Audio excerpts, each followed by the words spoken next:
محمد سرفراز صاحب پوچھتے ہیں نعت اور منقبت پڑھنا کیسا ہے، اس کی شرائط کیا ہیں، اس کے بارے میں وضاحت فرما دیں۔ کیا نعت اور منقبت؟ نعت رسول مقبول علیہ السلام تو عبادت ہے، کسی زبان میں پڑھی جائے حضور کی تعریف، باقی اس کے لیے حدود کا لحاظ رکھنا پڑتا ہے۔ آوارہ گردی کی اجازت نہیں، اگر آپ کو گرا دیں نیچے تب بھی نعت نہیں، اور اگر خدائی حدود میں داخل کر دیں، اللہ کے رسول کو نبوت سے آگے خدائی بنا دیں، وہ بھی تباہ ہوگا، غلوب ہو گیا۔ اس لیے یہ پل صراط پر چلنا ہے، تلوار سے زیادہ تیز، بال سے زیادہ بڑی، نیچے جہنم ہے۔ کوئی دیندار آدمی یہ نعت کر سکتا ہے جس میں آپ کی شان بھی پوری بیان ہو، خدائی حدود میں بھی داخل، شرکنا شروع ہو۔ باقی نعت بہت عمدہ چیز ہے، نعت کے اشعار جو ہے آپ پڑھنے والے کو اجر ہے، پڑھتے بھی رہنا چاہیے۔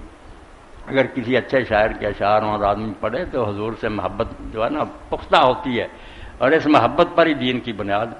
اور کوئی شے نہیں دین۔ نبی علیہ السلام سے جتنی محبت ہوگی سارے اعمال آسان ہو جائیں گے، یہ نمازیں روزے پھر بوجھ نہیں معلوم ہوں گے، آدمی دیوانہ ہوگا کہ میرے آقا اس پر راضی، حضور خوش ہوتے ہیں۔ تو اس لیے نعت بہت پیاری چیز ہے، مگر کسی اچھے آدمی کی لکھی ہونی چاہیے۔ احسان دانش سے اللہ ان پر رحمت فرمائے، بیچاروں نے بڑی پیاری بات کی، تیرے کمال صداقت نے کھو دیا مجھ کو۔ حضور کو کہتے ہیں تو اتنا سچا کہ اگر تو کہتا میں خدائی، لوگوں نے جنہوں نے نہیں لکھا عیسیٰ علیہ السلام نے ان کو خود بنا لیا، تیرے پاس تو اتنے کمال تھے، خوبیاں، کہ اگر تو یہ جھوٹ بول بھی دیتا نا میں خدا ہوں، تو جنہوں نے بدھ کو خدا بنا لیا عیسیٰ تجھے نہ مانتے، مگر تو اتنا سچا تھا، تیرے کمال صداقت نے کھو دیا، اتنا سچا کہ میں حیران ہوں، اتنے مرتبے پر ہوتے بشر تو خود کو نہ کہتا تو میں خدا کہتا، میں خدا ہی مانتا، مگر تو نے صاف بتا دیا کہ نہیں، خدا خدا ہے، میں بندہ ہوں، اللہ کا انعام ہے مجھ پر۔ بڑا پیارا شعر ہے نعت کا، اس کا نہیں نا یہ خیال رکھتے جو نعت کہنے لگتا بس خدا ہی بنا دیتا۔ تیرے کمال صداقت نے کھو دیا مجھ کو، بشر تو خود کو نہ کہتا تو میں خدا کہتا۔ اور حضرت حسان رضی اللہ عنہ کہ چلو تھوڑے بھی ہو جائیں گے جو آپ کوئی بات نہیں، حضرت حسان جو رسول اللہ صلی اللہ علیہ وسلم کے شاعر تھے، صحابی تھے، بڑی عمر پائی انہوں نے، کفر کا زمانہ میں بہت دیکھا، اسلام میں بہت دیر تک زندہ رہے، تو نبی علیہ السلام اس طرح ان کے لیے ممبر رکھتے تھے، یہ جو ممبر ہے، ممبر پر وہ کھڑے ہوتے تھے اور حضور کی نعتیں پڑھتے تھے، کفار کو جواب دیتے تھے، تو نبی علیہ السلام نیچے بیٹھے دعا کرتے تھے کہ جب تک کوئی اسلام کی طرف سے دفاع کر رہا ہے اللہ روح القدس سے تیری مدد کرے، اس کے لیے دعائیں کرتے تھے، وہ للکارتا تھا دنیا کو۔ اب اس نے جو 4 مصرے کہے اور اس کے جو پنجابی میں بالکل لفظ لفظ ترجمہ ایک شخص نے کر دیا،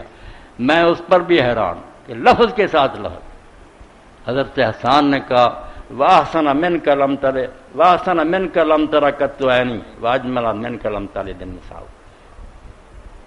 خلقتا مبرا من کل عیب کانک قد خلقتا کما تشاء۔ اب پنجابی والا اٹھا، اس نے اسی طرح سونا تین جیا نہ کوئی ویکھیا میں، نہ کوئی جمیا ماؤ جہان اندر، بنا عیب تھی جمیوں پاک پیارے، جویں مرضی ہے تیری بنان اندر، جویں اپنی مرضی سے کوئی اپنا آپ بنوائے اس طرح کہ ذرا خامی نہیں، بنا عیب تھی جمیوں پاک پیارے، جویں مرضی ہے تیری بنان۔ تو بیٹا جامی کی نعتیں ہیں، علامہ اقبال کے اشعار ہیں، اور لوگوں نے کہا نعت تو پڑھنی چاہیے۔ یہ بدقسمت لوگ جو کہہ دیتے ہیں کہ نعت نہیں چاہیے،